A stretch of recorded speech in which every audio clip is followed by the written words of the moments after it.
Tranquil, Simona. It looks like the Holy Father hasn't moved from his private apartment and hasn't come to write anything at all in his personal diary as he used to. I think, Matteo, that he must be feeling very bad. It's such a pity. Oh.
Hi, guys. We're Piccolo and Fiona, John Paul II's bosom pigeons.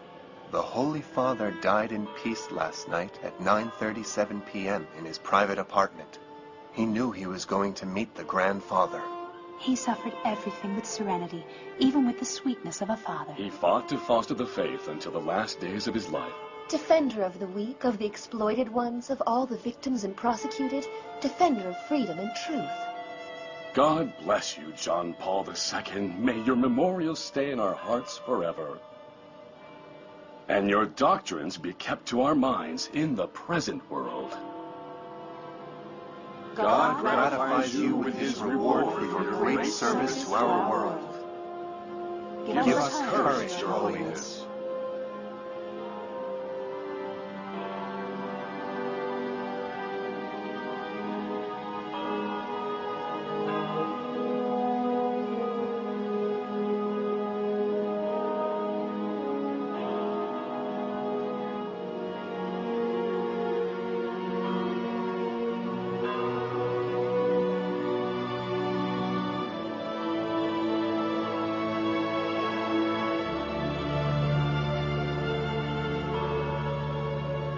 With a great sadness, we face the reality of the death of our Holy Father, John Paul II. But we must remember him with joy because of his acts and his great hope and faith in Christ. The Pope was a real Christ's apostle. You're right, Fiona. You all know that the day of his death coincides with the first Saturday of the month, which is the Virgin Mary's Devotion Day, of whom he was very, very fond. Yes, and in Australia, the date coincides with the Sunday of the Divine Mercy, a devotion the Holy Father promoted in a very special way. Do you remember, Piccolo? When we first met Carol? We've always been told by our ancestral pigeons that he was this tender to all of us, because we represent peace and harmony around the world. Karol Wojtyła was a man full of love and faith. His life was a peculiar one. There you are. Eat, my little white doves. His life was a peculiar one. He was born in Wadowice, Cracovia in 1920. He lost his mother when he was a child and was raised in faith and Christianity by his father, a Polish army officer. Lolek, as he was called as a boy, was an optimistic, lovely child, somewhat chubby, with a sweet tooth for Wadowice cream pies. He would always go to Mass and was the first of his class at school. He also used to play football, loved to be goalkeeper.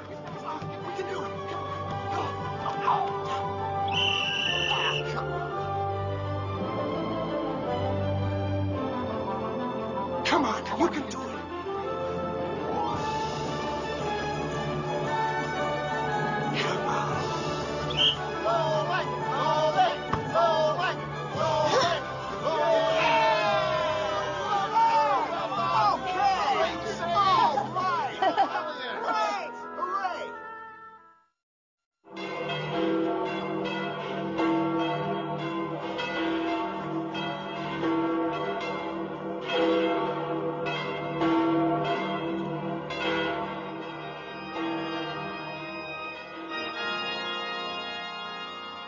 As with lots of Polish boys, Lolek was an altar boy. It is said that the painful loss of his mother and sister, whom he never got to know, brought him his Marianne devotion, a fact that would determine his melancholic nature. His great love for the Virgin Mary grew precisely from this maternal absence at a very early age. It was God's will.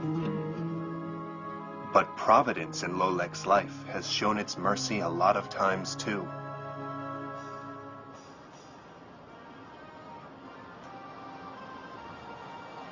In autumn 1930, Lolek was 10 years old and lived with his father, and his brother Edmund finished his medicine career in Cracovia.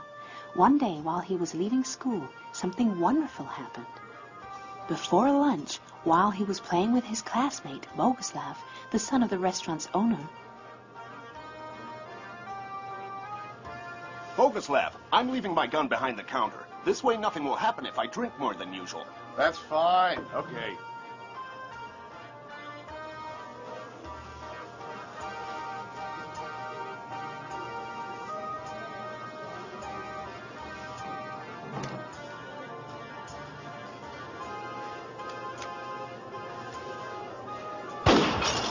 In the end, it was just a fright. Throughout his life, God saved Lolek's life several times so that he could develop his religious mission on earth.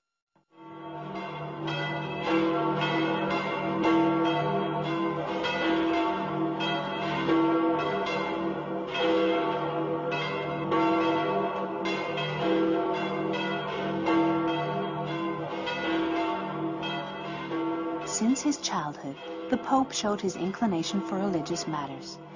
The love he felt for God, he extended to his father, and especially to his brother Edmund Wojtyla, who he affectionately called Mundek. Between them existed a great friendship, even though Edmund was a prestigious doctor and some years older than him, with whom he used to share long walks through the mountains, and the affection for skiing, activities he would continue practicing all his life. You're tired, right? There you go. Huh? They're my favorite. I love them.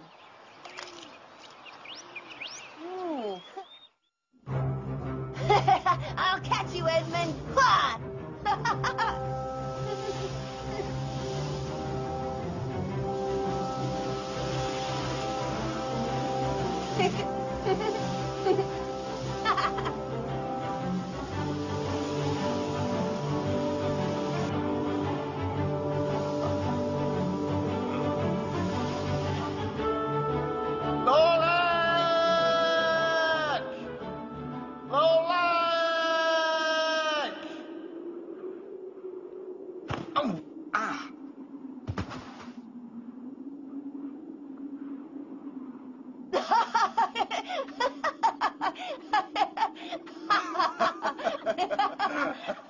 But this friendship lasted a short time, seeing that in his youth Edmund caught scarlet fever from one of his patients and died when he was only 26.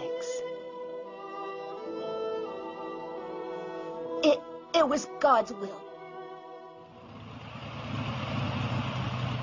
Despite the great pain that this misfortune caused Lolek, he understood that it was a divine plan and accepted it and resigned. After this disgrace, Lolek went to live in a small district in Cracovia with his father. The passion for the theater grew in Karol Wojtyla during his adolescence, and he became an actor. When he was 15, he took part in different school plays, playing the main character and also being the director.